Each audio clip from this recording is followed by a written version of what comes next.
The latest report from officials in Big Stone Gap say that there are no fatalities, but 4 people injured. Several homes are damaged, some heavily. At least 2 are destroyed, and 1 is owned by a police officer. You can see a pattern that starts over next to where the walking trail is, where the tops of trees have been clipped, and then as you're coming up to the top of Poplar Hill and down the other side, you can see the majority of the damage where the trees have been broken over. There are scattered areas of damage in other parts of town, including roof damage to the town hall. Fire, rescue, police, and paramedics will be doing house-by-house searches through the night. A survey team from the National Weather Service in Morristown will come here to survey the damage and determine whether this was done by straight-line winds or a tornado.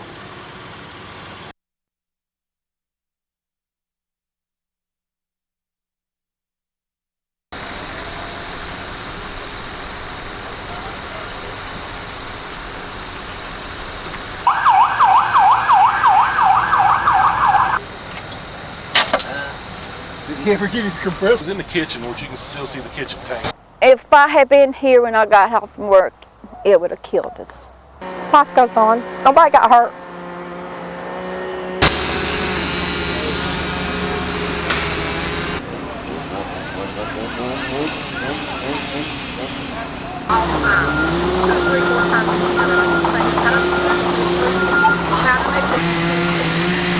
Okay, that was okay.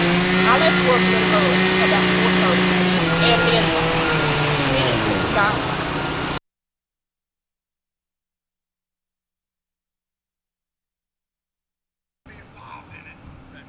Hey, thank you very much.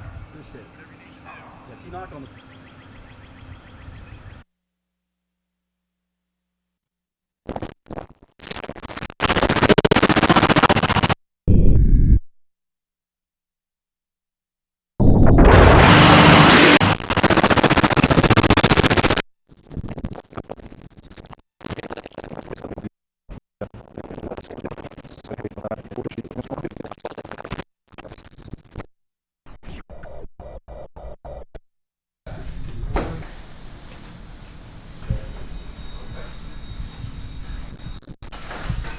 You know the price. Is there any way I can get a copy? Yeah, I can I'll take your copy.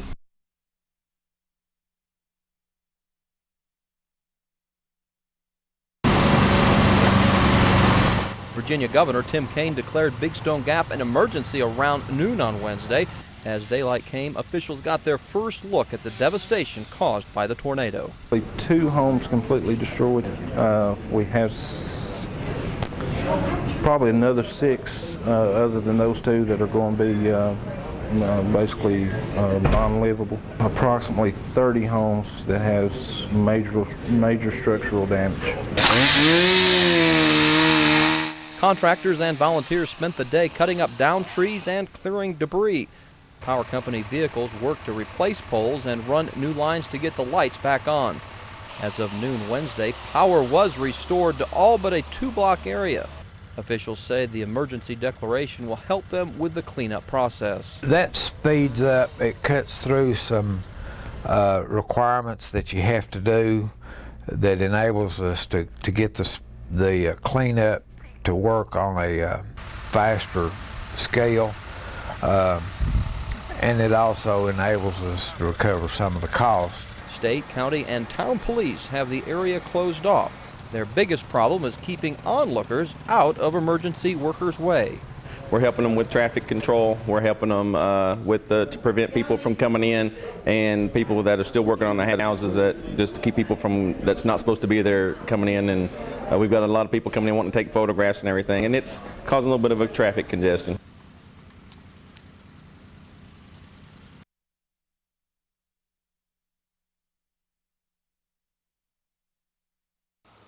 Sound like a dozen locomotives coming down the road.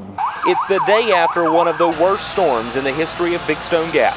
All spectators are asked to leave this area. Many folks come here wanting to see what it did, but for others, it's one of the worst sights they've ever laid eyes on. It's just a mess. When I first seen it, it broke my heart. Penny Johnson was in town getting her hair cut when the storm passed through. This is what she came home to. The house her family had dreamed of owning for years and where they've lived for the past 12 years, destroyed. That's my 4-year-old grandson's room.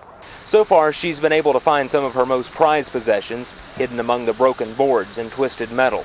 I found my wedding pictures, my 3 grandchildren's pictures. Next door, Turk Hollinger's 88-year-old grandmother was home cooking dinner. You can see the pot holders still hanging on the wall over the stove where she was standing. She made her way around the counter into my bathroom here, and she hunkered down in the bathroom.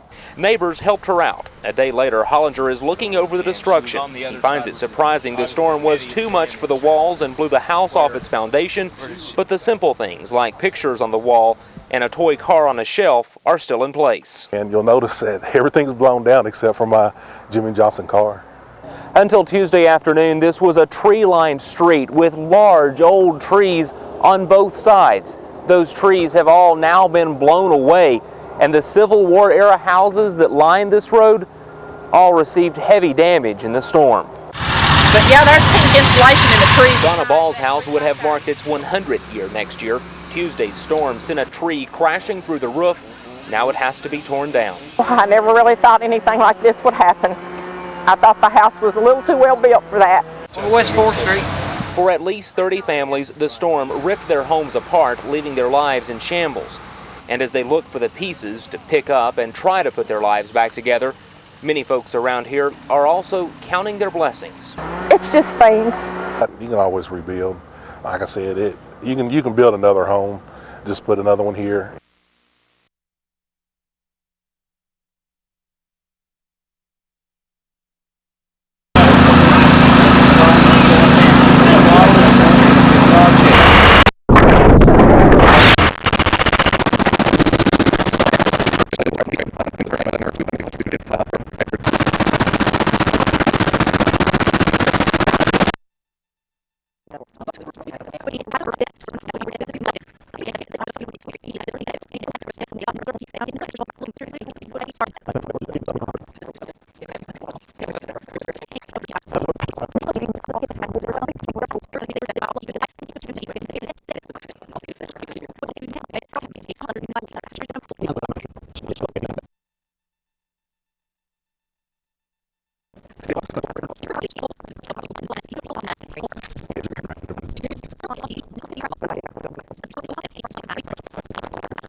It's a scene the town of Big Stone Gap didn't see coming. A whirlwind of surprise to folks nestled below the mountains that a tornado would touch down here.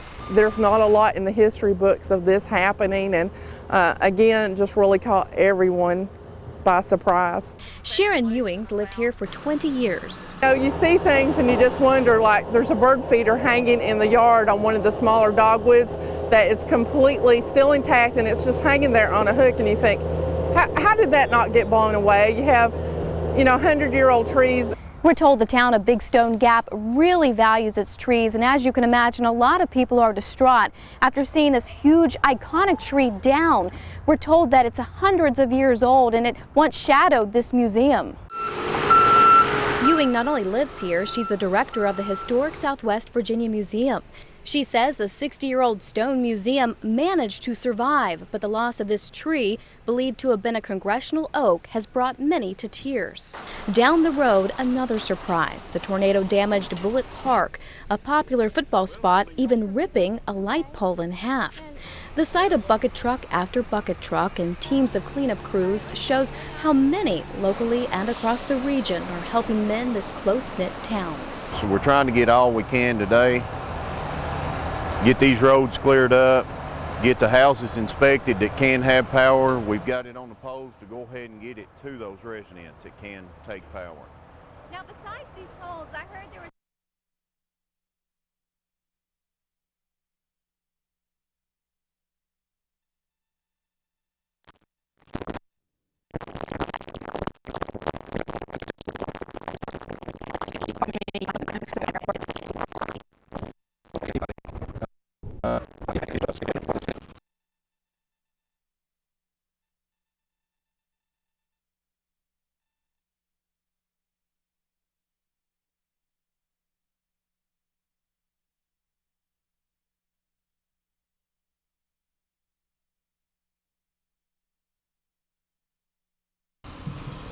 This whole scenario, I guess, shows you that it can happen to anybody. It don't matter where you live or you know, what kind of community you have. Those words are now a reality for residents in Big Stone Gap, as days later they are still recovering from the tornado. It's probably one of the furthest things from people's mind.